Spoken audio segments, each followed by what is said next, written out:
dura luta nas ruas do povo equatoriano. Ontem, numa rodada de negociações com o presidente Lenín Moreno, o presidente Lenín Moreno teve que recuar de 123%. Houve uma comemoração nas ruas do Equador, porque o impasse político era grande. A gente vai ver os desdobramentos hoje, mas o fato... Ô, John, avisa o John que o som dele está vazando aqui, Bruno. Tá vazando. Viu? Então, essa luta do povo e a vitória do povo equatoriano é uma vitória muito importante. Bruno Moretti, vamos falar sobre a economia. Começar falando sobre a economia no governo do Bolsonaro. Olha, muita gente, quando faz a previsão, análise política de eleições municipais, as pessoas ficam, puxa, se a economia continuar paralisada dessa forma, a popularidade de Bolsonaro tende a cair. Eu acho que aí está o maior problema do governo Bolsonaro, a falta de entregas para o povo. O desemprego é muito alto, a desigualdade cresce. Eu queria que você fizesse uma análise. A economia que está, qual a sua... Esse ano estão falando de crescimento de 0,8%. Então, eu queria que você avaliasse esse ano e o próximo ano, qual a sua previsão para a economia brasileira? Bom, boa tarde, Lindbergh, Vanessa, obrigado mais uma vez aí pelo convite. O cenário, né, do crescimento da economia, como você bem colocou, é alguma coisa certamente para esse ano menor do que 1%, o que significa uma quase, né, estagnação do PIB per capita nesse ano, e para 2020 um crescimento econômico baixo, que é compatível aí com uma taxa de desemprego entre 11% e 12%, né, considerando a média anual. Quer dizer, certamente nós vamos fechar 2020 com uma taxa de desemprego, considerando a média anual, entre 11,5% e 12%, ou seja, uma taxa de desemprego elevadíssima, né, além do fato de que as poucas ocupações geradas são ocupações, continuarão sendo ocupações, né, ocupações precárias, sem direitos trabalhistas, por conta própria, empregos informais. Então, e a principal razão dessa economia estagnada, dessa economia que cresce pouco e não consegue gerar empregos para o ano que vem, continua sendo a insuficiência da demanda, ou seja, não há consumo, o povo precisa de emprego, não há transferência de renda, haverá o fim da política de valorização do salário mínimo e, além de tudo, os investimentos não andam, os investimentos estão estagnados, estão em queda livre, para falar a verdade, e no ano que vem, pela proposta orçamentária do governo, os investimentos não chegam nem a 20 bilhões, quer dizer, é uma queda muito grande, né? Os investimentos já foram da ordem aí, em projetos de lei 2013, 2014, da ordem de 70 bilhões, para a gente ter uma ideia do que é essa queda. Como você não tem consumo e não tem investimento, você fica absolutamente sem impulso para o crescimento econômico, e é essa a razão pela qual a gente deve fechar o ano que vem com desemprego entre 11% e 12% na média anual. Lindbergh, veja, vocês estão aqui falando, e eu peço desculpas sobre a economia que já começou, mas eu só quero complementar aquela notícia que eu falei no início sobre o julgamento do Supremo, Lindbergh. Foi confirmado, foi noticiado agora, há alguns minutos, pelo presidente do Supremo Tribunal Federal, o ministro Dias Toffoli, que a sessão de julgamento da questão da prisão em segunda instância acontecerá na próxima dia 17, já marcada as sustentações e tudo mais. Então, é aquilo que você dizia, está passando da hora, e depois disso tem mais ainda o habeas corpus do presidente Lula, porque essas são questões constitucionais, e vamos deixar claro, nesse caso, julgamento de segunda instância, não diz respeito só ao presidente Lula, diz respeito a milhares de brasileiros e brasileiras que estão vendo os seus direitos constitucionais serem agredidos, né? Então, só lembrando aqui, dia 17, e a gente tem que manter uma pressão, porque a gente sabe, fazer uma grande pressão, vão ameaçar o Supremo, que é a prática deles, para que não coloque isso em julgamento, não é? E se tem essa decisão favorável à Constituição, porque está escrito na Constituição, você só pode ser preso se o tem que ser solto imediatamente, porque teria que ter um julgamento dele pelo Supremo Tribunal Federal. Né? Exato. Então, esse é um ponto muito importante. Olha, Vanessa, aqui o Eduardo Moreira, que a gente entrevistou sexta-feira do canal Resistentes, está dizendo o seguinte: Grandes Lindbergh, Vanessa, o superchefe, valeu pelo carinho. Prenderam a governadora de oposição do Equador hoje. Aguardamos Vanessa para participar do nosso programa. Olha, eu tinha escutado essa informação também da prisão da governadora do Equador, porque isso aí mostra que o impasse continua. Houve um acordo em relação ao aumento da gasolina, ele retirou o decreto, mas isso aqui aponta... No Equador nós vivemos um estado de exceção. Eu sempre falo isso, o Rafael Corrêa está exilado, está na Bélgica, prenderam o vice-presidente da República, o Glass. Então tem que ver esses próximos desdobramentos desse estado de exceção. Lá vão reagir a isso, a prisão da governadora.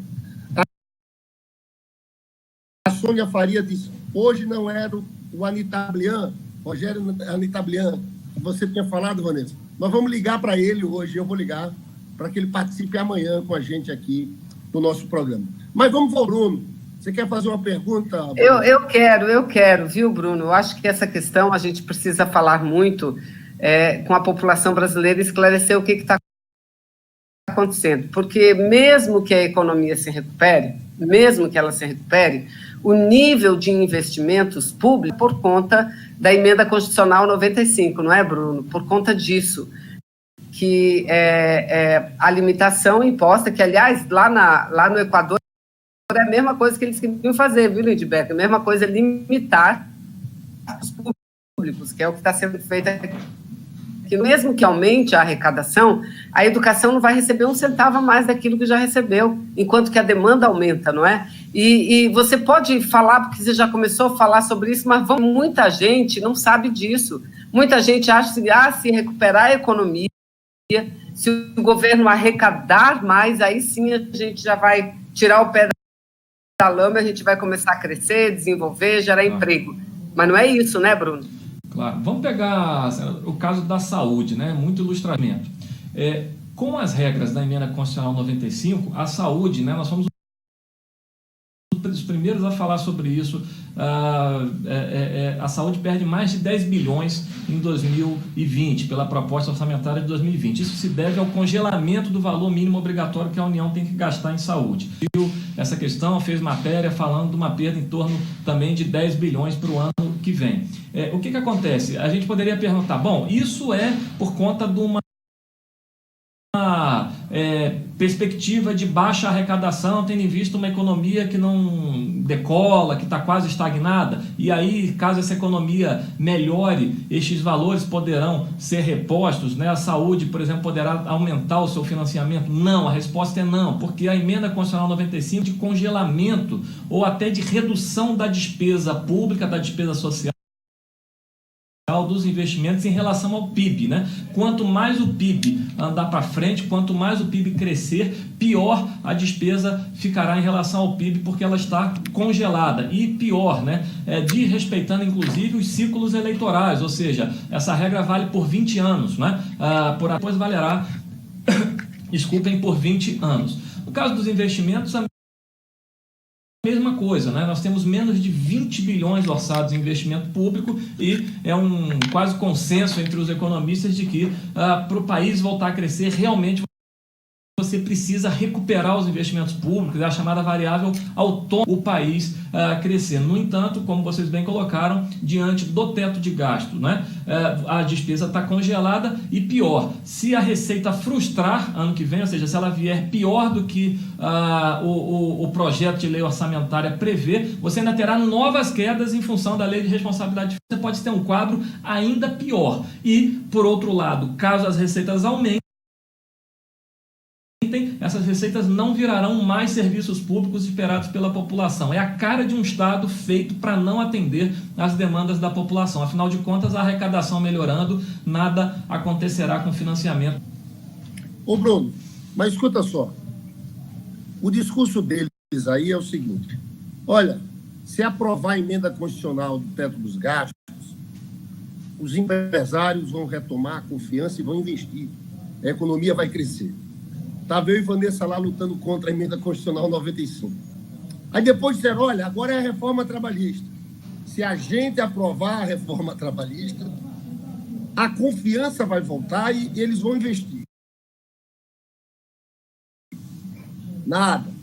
Depois a reforma da Previdência.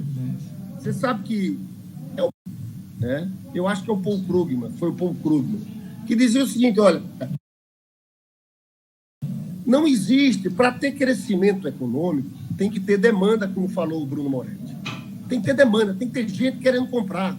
É para isso que o empresário investe, Vanessa, quando ele sabe que o produto dele vai ser vendido. Claro. Só que pelo lado da demanda, isso aqui não é coisa de esquerda. Qualquer economista sabe que tem 4 questões que influenciam na demanda. O setor externo e interno, que tem um peso pequeno no PIB. Investimento, que corresponde a algo de 17% do PIB. O outro é gastos do governo, também 18%, 19% do PIB. E consumo das famílias. Isso aqui é mais de 60% do PIB. O que a gente está vivendo hoje é uma política de austeridade radical, a política de austeridade mais radical do mundo, que está derrubando esses três gastos do governo. O investimento, nós estamos no menor nível de 50 anos, por causa da política de austeridade, porque a Petrobras e a Eletrobras não investem mais, estão sendo destroçadas. Gastos do governo, não preciso falar, nós estamos em uma situação de colapso. E a política de austeridade também está influenciando no consumo das famílias, porque a reforma da Previdência e a reforma trabalhista agravaram a situação de depressão no consumo das famílias. Até o Bolsa Família, né, Bruno Moreira? Houve um corte nos gastos do Bolsa Família. Eu queria que você analisasse em cima disso. É muito fácil uma análise para mim. Poxa, Lindenberg, a economia está lá embaixo, deve voltar a subir no próximo ano. Eu disse, cara, é muito freio de mão puxado. Eu não consigo ver como a economia brasileira, com essa política do Paulo Guedes, tire o Brasil dessa situação de estagnação. Eu digo o seguinte, quem vai destruir a popularidade do Bolsonaro é essa política econômica dele, comandada pelo Paulo Guedes, né? Eu queria que você falasse um pouco sobre isso e pegasse esse item, Bruno, consumo das famílias, e analisasse pelo orçamento. Qual foi o corte que houve no Bolsa Família também? O consumo das famílias, como você bem colocou, ele equivale a 2/3, mais ou menos, do PIB brasileiro. Então, é claro que o investimento ele é muito importante para sustentar, não é, o crescimento da economia, não é, mas o consumo precisa ser ativado, porque ele é muito representativo no PIB. Então, se a gente olha para Lula, os números mostram claramente, não é, a aposta em políticas como o Bolsa Família, transferência de renda e a valorização do salário mínimo estimularam o consumo, reduziram a desigualdade de renda, que ainda é muito grande no Brasil, né? E logo em seguida o investimento veio. Por quê? Porque os empresários têm perspectiva de vender, né? Têm perspectiva de ver a economia crescendo. Quando a gente observa, então, pelos dois lados, você tem perdas. No caso das transferências de renda, é fundamental chamar a atenção, e está se falando muito pouco nisso, né? Em 4 meses o governo retirou, eu estou falando de 2019, 800 mil famílias do Bolsa Família, né? 800 mil famílias do Bolsa Família em 4 meses, num momento em que a desigualdade de renda cresce, o índice de Gini da renda, à medida que há um crescimento da desigualdade de renda. Em 2019, inclusive, em um trimestre de 2019, atingiu-se o pico da desigualdade de renda, e isso é fruto de 2 coisas: num mercado de trabalho que não gera ocupação, e não gera ocupação porque não há consumo e investimento, e pela queda das transferências governamentais. Quando a gente olha para 2020, né, as políticas sociais seguem em queda, o Bolsa Família não terá R$1 de aumento sequer, significa que sequer haverá reposição da inflação, então as pessoas mais pobres perderão poder de compra, e o salário mínimo não será valorizado conforme ocorreu nos governos Lula e Dilma, ou seja, não foi renovada, né, porque ela se extinguia agora em 2019, e o governo já sinalizou que em 2020 ele, no máximo, fará a reposição da inflação. O que significa também que você sequer dará o crescimento do PIB, jogará o crescimento do PIB sobre o salário mínimo. Então, o que é que ou no mercado de trabalho, ou na Previdência e na assistência social, tem os seus rendimentos referenciados no salário mínimo. O impacto disso é alguma coisa em torno de 7 bilhões de reais que você retira da massa de rendimento, sejam dos beneficiários da Previdência Social, seja do mercado de trabalho. E aí, quando você acresce a isso o fato de que as famílias têm um alto grau de endividamento, e o governo também não encaminhou para o Congresso nenhuma proposta, por exemplo, para resolver essa questão. Até recentemente a presidenta Gleisi formalizou um projeto de lei para resolver essa questão do alto endividamento das famílias. Um mercado de trabalho que não gera ocupação e o alto endividamento das famílias é isso que explica o fato de que o consumo, que representa mais de 60% do PIB, não consegue reagir. Ele dá um soluço aqui, cai ali, dá um soluço aqui, cai ali. É isso que está acontecendo, e é esta a razão principal pela qual mesmo as consultorias de mercado já contratam aí um desemprego para o ano que vem, fechando aí, se você pensar em média anual, em torno de 11,5% a 12%. Olha, eu queria, viu, Lindbergh e Bruno, lembrar aqui, fazer mais uma vez alguns paralelos com o que acontece na Argentina. A política que eles aplicaram, que o Macri aplicou, é uma política que tem exatamente as mesmas bases que Bolsonaro, que o Temer começou e que o Bolsonaro continua aplicando no Brasil, ou seja, é a volta do neoliberalismo, aquele que diz que tudo para o livre mercado, né? Então, sugam o máximo do para o capital financeiro e vendendo a ilusão de que o mercado é que vai trazer investimentos. Então, Bruno, eu queria que você falasse sobre os investimentos estrangeiros, que eles tanto prometeram.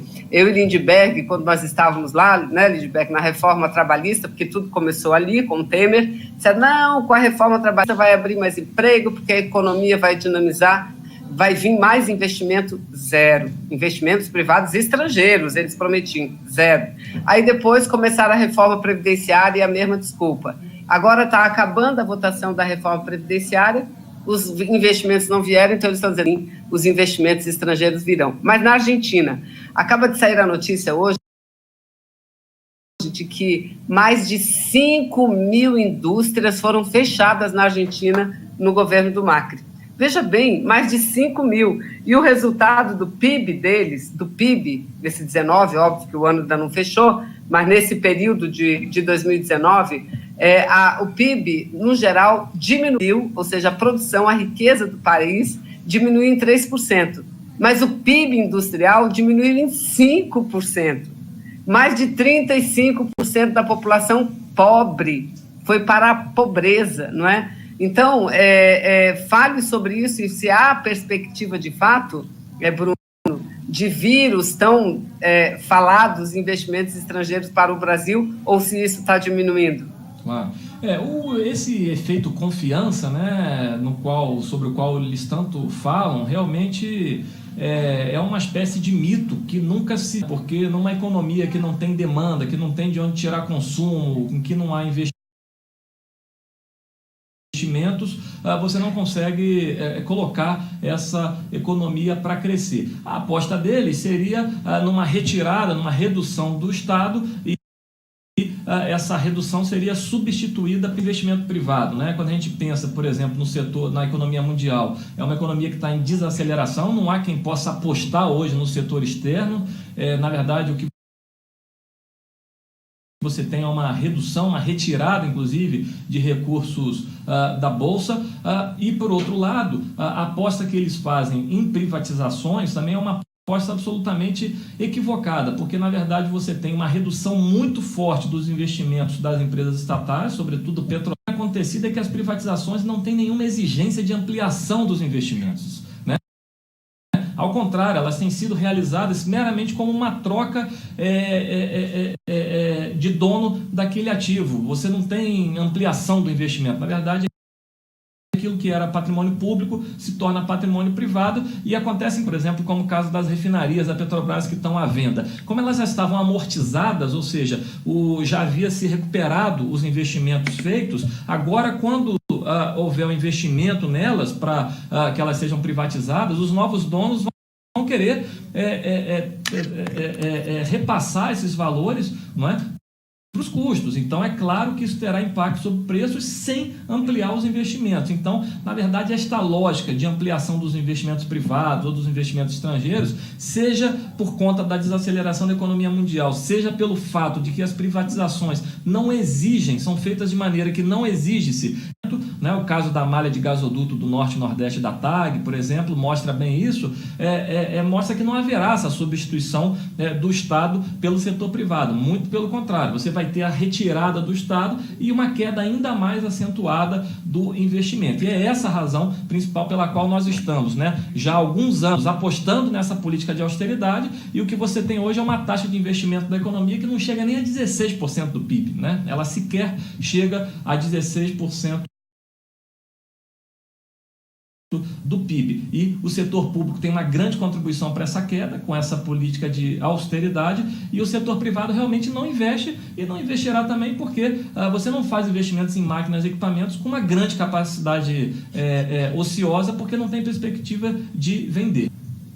Ô Bruno, olha, em relação à emenda constitucional 95, eu me lembro da batalha que a gente fez aí, e a gente dizia, olha, isso vai paralisar o país. Agora, falando que é necessário rever a emenda constitucional 95. Estão vendo que para o orçamento do próximo ano, isso aí para tudo, né? Eu queria que você desse... O próprio Bolsonaro chegou em determinado momento a falar que vão apagar as luzes dos quartéis. Ele falou de manhã, no final do dia, Paulo Guedes deve ter entrado e disse que não vai mexer na emenda constitucional 95. Mas o fato é que tem economistas liberais falando sobre isso, sobre a revisão. Como é que você encara isso? Em que pé está isso? Claro. Tem uma enorme discussão aqui no Congresso sobre isso, mas a verdade é que o governo, a sua base e parlamentares, digamos, mais conservadores do campo conservador, parece que querem dobrar a aposta, né? Ou seja, uma vez não atingido ou ultrapassado, não é, o teto de gasto, uma vez não se conseguindo cumprir o teto de gasto,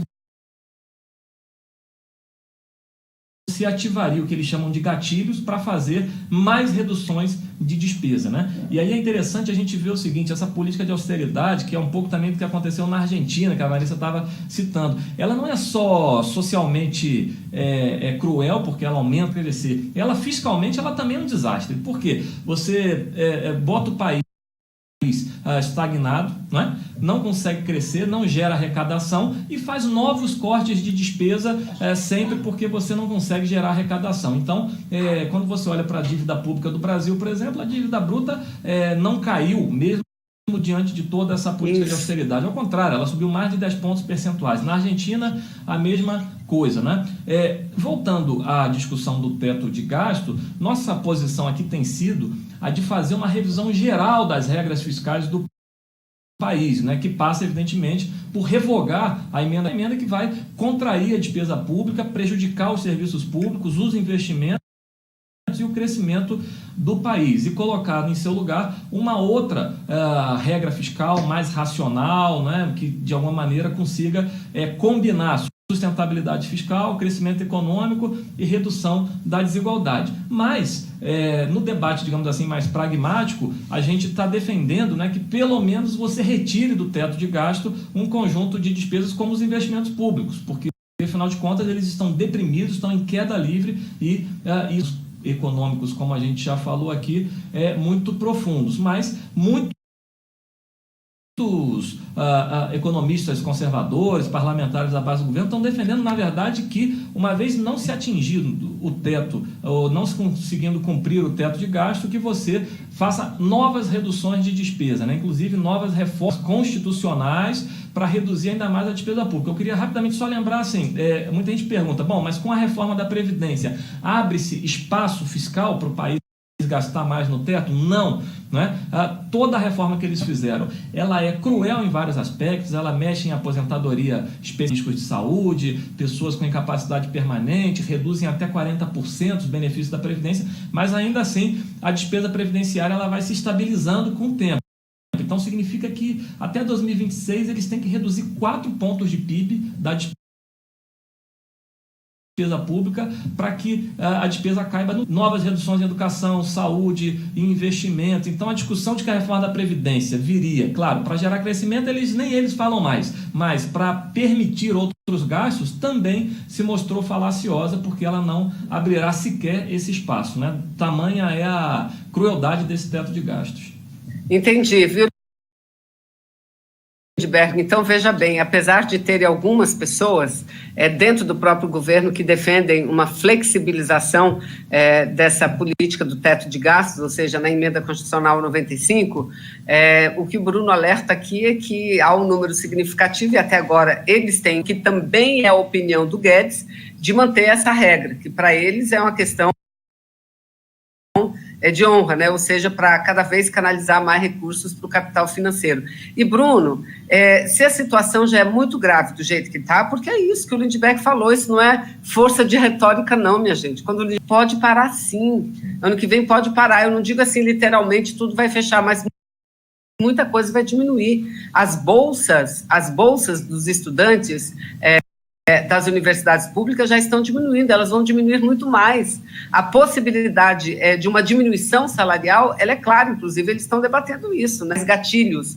Então, nesse momento, teriam gatilhos para que o governo se mantivesse no cumprimento da Constituição, não ultrapassando o teto dos gastos públicos. Mas, Bruno, e uma outra questão que eu estou ouvindo muito falar, aliás, é o próprio Guedes, né? O banqueiro Guedes que fala disso, que o que ele quer mesmo agora não é aprovar a reforma tributária, não é nada disso. O que ele quer é aprovar uma reforma que garanta um orçamento base zero, ou seja, um orçamento completamente desindexado, não é? Então, explique, acho que você é muito bom nessas explicações, não é? E se de fato há esse risco disso acontecer no Brasil. Claro. Ele está apontando para essa possibilidade pior, né? Chamando isso de uma PEC do Pacto Federativo. Não tem pacto federativo nenhum nisso. O que ele diz, o que a gente pode captar da fala dele é que ele promoveria uma desindexação e uma desvinculação, né? Então, expliquemos. A desindexação é você não ter nenhuma vinculação da despesa com a inflação passada, né? Então, por exemplo, nesse caso do salário mínimo, você teria essa obrigatoriedade, pelo menos, de repor a inflação. Uma desindexação significa sequer ter isso. Hoje, os valores mínimos obrigatórios de saúde e educação no plano federal já foram desvinculados da Receita, mas eles estão indexados a um valor mínimo lá de 2017, né? Isso que causa aquela perda, por exemplo, que eu falei de 10 bilhões para a saúde. Então, a desindexação é você sequer repor a inflação. A desvinculação é você, por exemplo, exigir, não mais exigir, não é? Que, por exemplo, municípios tenham que gastar um percentual da sua receita em saúde ou em esse artigo, no caso da saúde, que se de 2000, quando começaram as vinculações de saúde, até 2017, essas vinculações não tivessem existido, o SUS hoje seria 40% do que ele é. Então você imagina 40% de médicos, 40% de exames, 40% de consultas, 40% de hospitais, UPAs e assim por diante. Esse é o projeto que eles querem, né? Tirar qualquer obrigatoriedade do gasto social, né? Para que os gestores fiquem livres, né? Digamos assim, para não precisarem gastar um valor mínimo obrigatório, seja indexado ou vinculado às áreas sociais, aos investimentos. Essa é a proposta dele, ele está chamando isso de pacto federativo, mas na verdade um verdadeiro pacto federativo significaria a União apoiar os estados e municípios nos serviços públicos de saúde, educação e outros. E você acha que eles conseguem aprovar isso no Congresso? Não, eu acho que nesse caso há uma discussão, né? Muitos estados e municípios, eu acho que o debate é um pouco mais embaixo. Eu tenho a impressão que eles apostariam primeiro, até porque essa discussão está correndo na Câmara dos Deputados, nessa questão dos gatilhos, ou seja, caso não se consiga cumprir o teto de gasto, e eu chamo a atenção aqui que já no cenário desta reforma da Previdência, tirar mais renda vai prejudicar ainda mais o consumo de quem tem alta propensão a consumir, que é o povo que vive do seu trabalho, do seu benefício. Ainda assim, com esta reforma, eles vão ter que reduzir até 2026 4 pontos do PIB da despesa. E aí, como dificilmente conseguirão, vão adotar essa regra do gasto, redução salarial, redução de jornada e redução, inclusive, de outras despesas sociais. Eu acho que primeiro eles vão tentar fazer o debate por aí. Por isso que eu acho que é fundamental a gente chamar a atenção, né, para regras fiscais mais racionais que podem substituir esse teto de gasto que aumenta a desigualdade e bota a economia estagnada. E, por outro lado, mesmo mantido esse teto, eu digo por uma questão de correlação de força, não da nossa preferência, frisar que investimento público, por exemplo, no teto de gasto, é você contratar uma recessão ou pelo menos uma estagnação da economia. Ô Bruno, você participou, foi um dos economistas da elaboração desse plano de recuperação econômica apresentado pelo PT. Aqui, inclusive, tem muita gente, o Arthur Araújo, que veio aqui dar uma entrevista para a gente, e o Marigoni também, Marigoni é do PSOL, Arthur Araújo do PT. Os dois reclamaram que o PT está falando pouco nisso, que é um plano importante, que a gente tem que falar mais nisso, mostrar que existe uma alternativa para o povo, né? Porque as pessoas estão muito desiludidas. É claro que a gente tem a força do legado do Lula. Ontem eu estava na rua, com um som lá no Jardim América, aqui no Rio de Janeiro, com o Carlos Santana, do PT, e a gente sempre falava, olha, na época do Lula era diferente. Tinha mais emprego, a economia circulava. Eu acho que é muito importante a gente falar disso, das nossas propostas, mostrar ao povo que dá para fazer. Eu queria que você falasse desse plano de recuperação econômica. Quais os principais pontos? Na verdade, ainda está muito desconhecido. Nem as pessoas aqui que estão acompanhando, parcela grande da militância, conhecem detalhadamente esse plano que mostra que há uma alternativa para a economia crescer novamente no Brasil.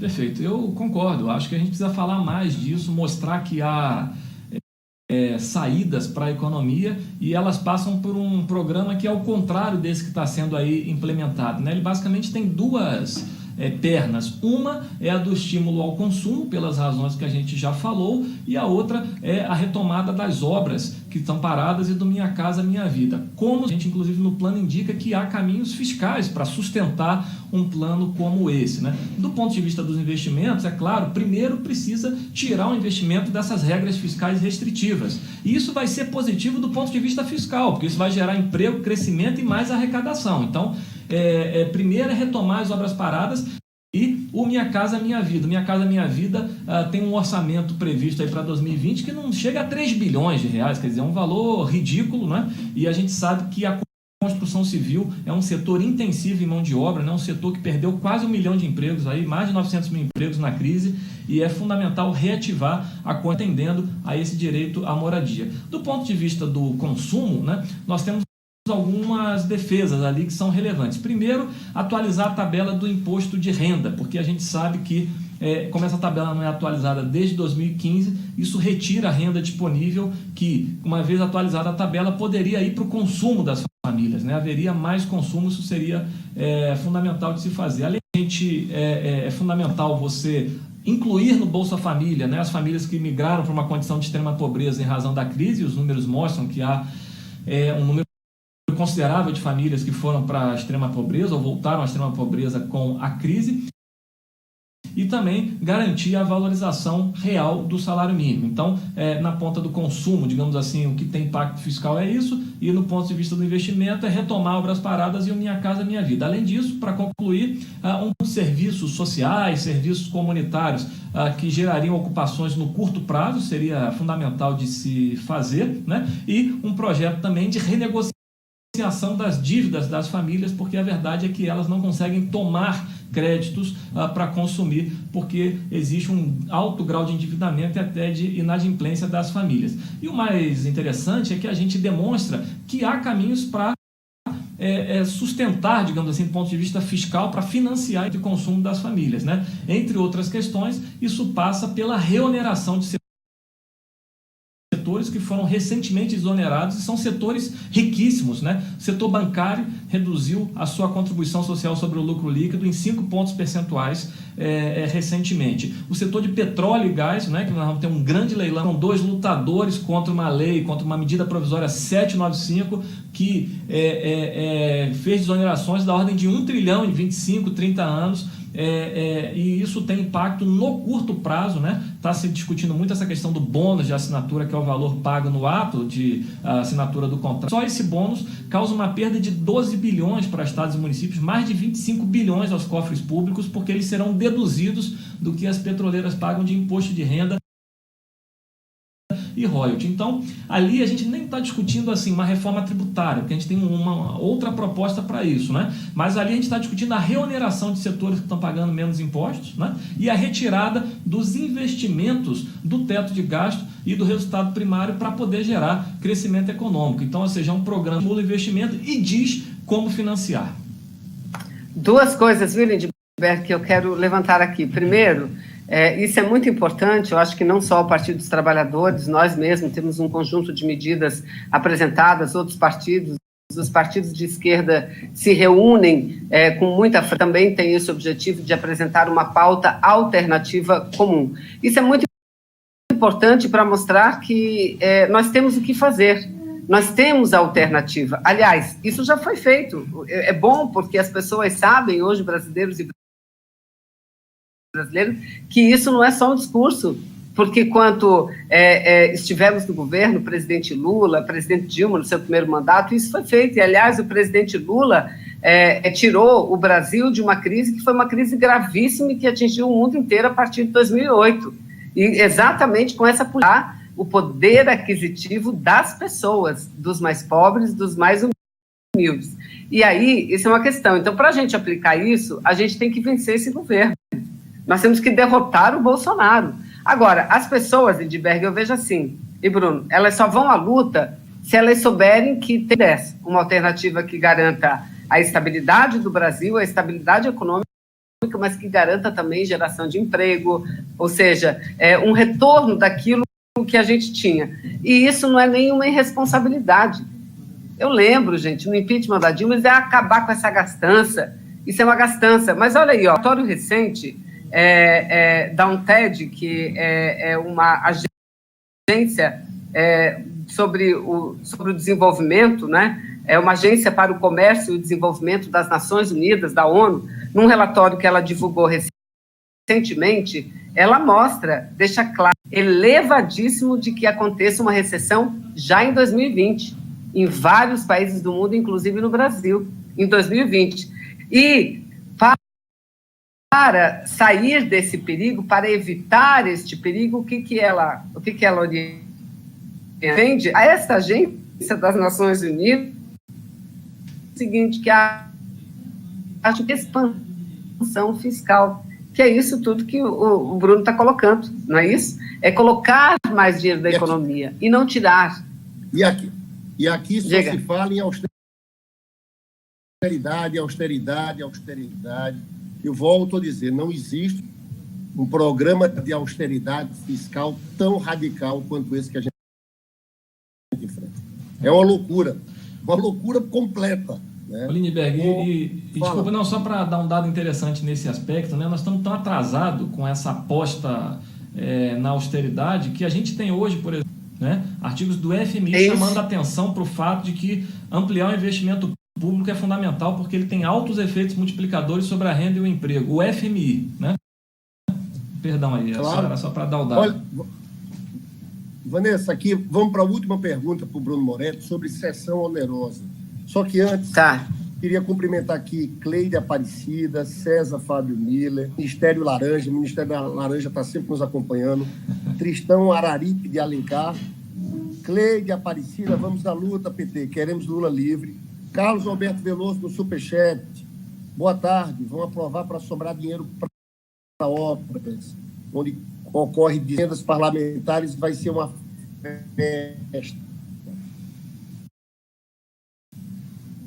Aí continua que o João está de volta. Vandinho Silveira. Boa tarde, Lindenberg, Vanessa. Lula Livre. Coromandel, Minas Gerais. E a Duda Soares, que sempre nos acompanha, está dizendo o seguinte: e Ana Amélia, onde anda, hein? Saudade de você no Senado. Ela está com saudade da briga da gente com a Ana Amélia. A Ana Amélia não era mole, não. De como.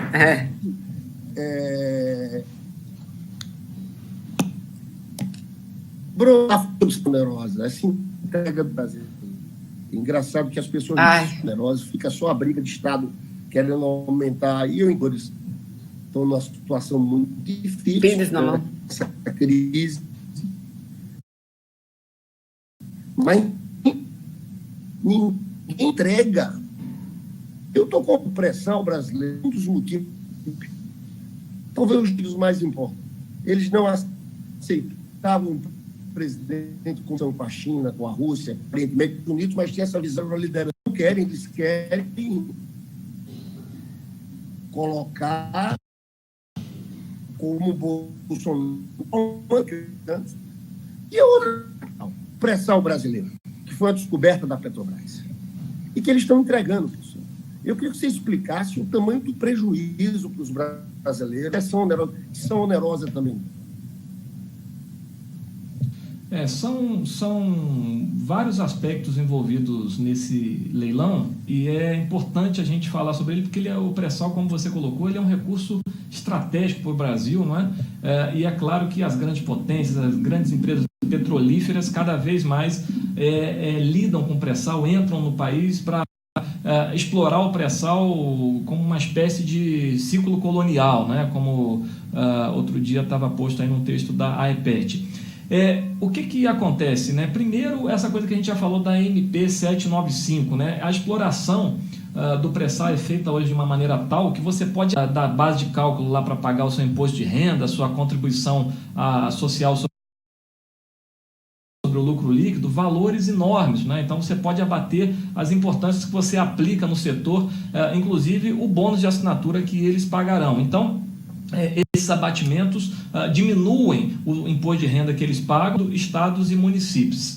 Daí já vem um prejuízo enorme. Então vejam, no momento em que só se fala de austeridade, você manter desonerações que vão, claro, afetar não a despesa, mas a receita de uma maneira muito forte ao longo de 20, 25, 30 anos, é alguma coisa que não faz nenhum sentido. É você, de alguma maneira, isentar empresas petrolíferas de pagamento de imposto de renda e contribuição à seguridade e, do outro lado, fazer reformas que reduzem e retiram direitos, desvinculam, desindexam, né, como a gente estava conversando anteriormente, reduzem valores previdenciários, aposentadoria e assim por diante. Isso é um ponto, digamos assim, uma das rendas mais relevantes nesses leilões do pré-sal, é o chamado excedente em óleo, que nada mais é do que o lucro do pré-sal expresso em óleo, e as petroleiras disputam o leilão justamente dizendo assim, quem entrega mais óleo para a União fica com o direito de explorar a área. Vejam só, menos os excedentes em óleo que as petroleiras vão ter que entregar pelo edital que foi publicado é de alguma coisa em torno de 24%, 25%. Isso é baixíssimo, né, frente à situação internacional. Quando a gente olha países com características similares, esses índices são muito superiores. Quando você trabalha com as perdas, caso esses excedentes se verifiquem, esses excedentes mínimos em óleo, que é essa parte que as petroleiras entregam à União, são centenas de bilhões de reais que serão entregues em algumas dezenas de anos. Aí. Então, assim, isso é muito grave. E, além disso, né, para concluir, conteúdo local. Né? O conteúdo local ele foi expressamente reduzido, né, desde o golpe de 2016. Hoje você tem um índice de 25% para a construção de poços, para sistemas de coleta 40% e para as unidades de produção 25%. Vejam, a indústria naval, que já gerou trabalho no Brasil, na sua época áurea, nos governos do PT, hoje não gera nem 30 mil, né? As estaleiras fechando, a Lindbergh conhece muito essa realidade no Rio de Janeiro. Então, Se a abertura para as petroleiras estrangeiras do setor fosse de fato uma oportunidade para gerar emprego e renda, quando a gente olha para a realidade não é bem isso, porque eles vão pagar baixos excedentes em óleo, retirando renda do Fundo Social que financiaria educação e saúde, vão ter deduções de imposto de renda e contribuição sobre o lucro líquido por conta da MP 795 e vão ter índices de conteúdo local muito pequenos, de maneira que trarão de fora do país e gerando emprego lá uma série de máquinas e equipamentos. Então, realmente é um ciclo colonial, né, de exploração dessa riqueza sem reverter em ganhos. E eu concluo só chamando a atenção para o seguinte, vejam só que interessante para vincular a questão anterior. A União deverá ficar com alguma coisa em torno de 47 bilhões desse bônus de assinatura, que é o valor que você paga no ato da assinatura do contrato.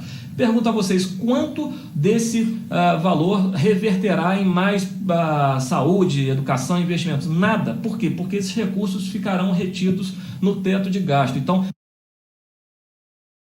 isso dá uma boa imagem, digamos assim, do que é um pré-sal explorado apenas em benefício do interesse das empresas petrolíferas, né? Ô, Bruno, olha, diga. Eu vou falar aqui algumas pessoas que estão escrevendo, muita gente falando do ato quiolista. Foi um ato importante. Tiveram lá presentes parlamentares,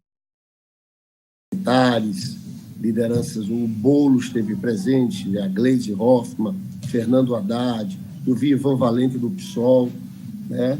E aqui muita gente quer mandar um abraço para Rogério Leite. Rogério Matuque disse o seguinte: Cíntia Leite, ontem eu fiz uma live de quase 4 horas, Rogério Matuque, só Fidel Castro para falar 4 horas seguidas. Aí tem o César Fábio Miller que diz o seguinte: Ciro precisa se acalmar. E aqui, porque o Ciro deu outra entrevista ontem, não dá nem para falar aqui. E Tristão Araripe, cumprimentar todos, né, Vanessa? Agradecer ao Bruno. Vanessa está querendo falar ainda, hoje ela não está com fome. Não, nós começamos muito tarde. Tem um bocado de compromisso, eu tenho que fechar um texto aqui agora. Não, claro. Não, eu só